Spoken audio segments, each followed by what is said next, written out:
ഞങ്ങൾ ആശ്രാമത്ത് വന്നൊരു മുന്തിരി സോഡയൊക്കെ അടിച്ചിട്ട് ഇനി അടുത്ത കടയിലോട്ട് പോകാമെന്ന് കരുതി.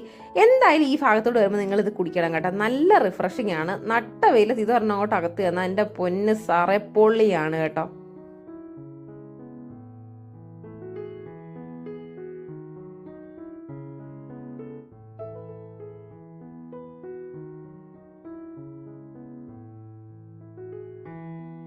അപ്പൊ ഞാൻ ഈ മുന്തിരി സോഡ കുടിക്കുന്ന കട ഏതാന്ന് ചോദിച്ചാൽ നമ്മുടെ അയൂബിക്കയുടെ ഫിസിക്കൽ സെന്റർ അല്ലേ, എന്ന് വെച്ചാൽ പോലീസിനും പട്ടാളത്തിലേക്കുള്ള ഫിസിക്കൽ ട്രെയിനിങ് ഒക്കെ നടത്തുന്ന സെന്റർ, അതിന്റെ തൊട്ട് ഓപ്പോസിറ്റ് ആയിട്ടാണ് ഈ ഒരു കട വരുന്ന. കിടിലമാണ്. പോകുമ്പോൾ എല്ലാവരും എന്ത് ചെയ്യുക, അവിടെ നിന്നൊക്കെ ഒരെണ്ണം മേടിച്ചു കുടിക്കുക.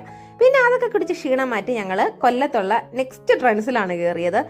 ഇതിന്റെ കറക്റ്റ് എനിക്ക് ലൊക്കേഷൻ നമ്മുടെ ആ ഒരു കടപ്പാക്കട കഴിഞ്ഞിട്ടാണ് കേട്ടോ. പക്ഷെ അവിടെ നിന്നും എനിക്ക് വലുതായിട്ടൊന്നും കിട്ടിയില്ല. അതുകൊണ്ട് ഞാൻ ഒന്നും എടുക്കാതെ നേരെ നമ്മൾ അടുത്ത കടയിലോട്ട് പോവുകയാണ്. വിഷമമാണ്, മുഖത്ത് ഭയങ്കര വിഷമമാണ്. ഏട്ടനുള്ള ഡ്രസ്സ് കിട്ടിയിട്ടുണ്ട്, എനിക്കുള്ള